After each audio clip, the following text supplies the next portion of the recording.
folks, today I'd like to walk you through how to set up your Google Drive. Some of you might not have much in there yet, or you might have a few folders with untitled documents. So today we're going to organize that. Maybe you're currently looking at your drive and saying, I have a lot of untitled documents or copy of things and it's time to get organized. My first suggestion would be to create a new folder.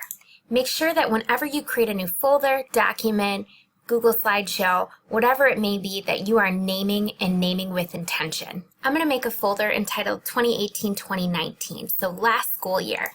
Then I'm going to take any of my documents that may have been from last school year and I would move them into that folder. They're important, I don't want to get rid of them, but I also want to clean up and get my drive organized. Considering date is really important in your naming convention.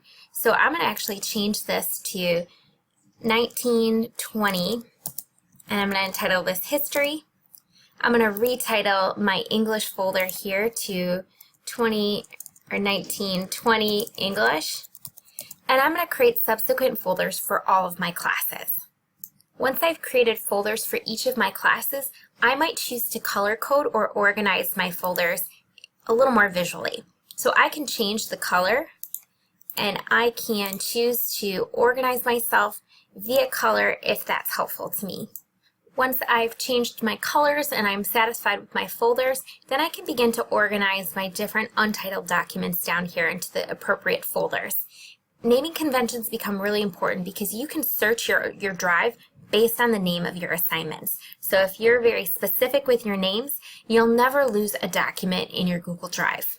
You can also customize your search. So if you're looking for a presentation, if you're looking for something that was shared by you or shared by a specific person, you can customize your search so that you can find all of your documents with ease. Again, make sure that you rename your assignments. Avoid using copy of and using untitled or using generic titles that don't indicate what course this is for. Any of my documents that need to be retitled, I'm going to rename here. History outlines even, not that specific, so maybe I'm going to say Unit 1. Any sort of date or naming convention that you can use that tells you or indicates what order something goes in can be really helpful later on in the semester. And then I'm going to move that into my history folder, and then I will continue to do so with the rest of these files. The other thing to note is that you can sort by grid. You can also sort in this view, which is more condensed, which is going to make it easier to look at all of your folders. Other features to take a look at in Google Drive include priority. You can create workspaces here in which you access homework or anything that's current, and you can place your homework here, adding files straight from your Google Drive. These are going to populate with the most recent files that I've accessed, so I might choose to select that, and now I could have different pieces of homework organized and ready to go. Another feature that's helpful is your recent folder.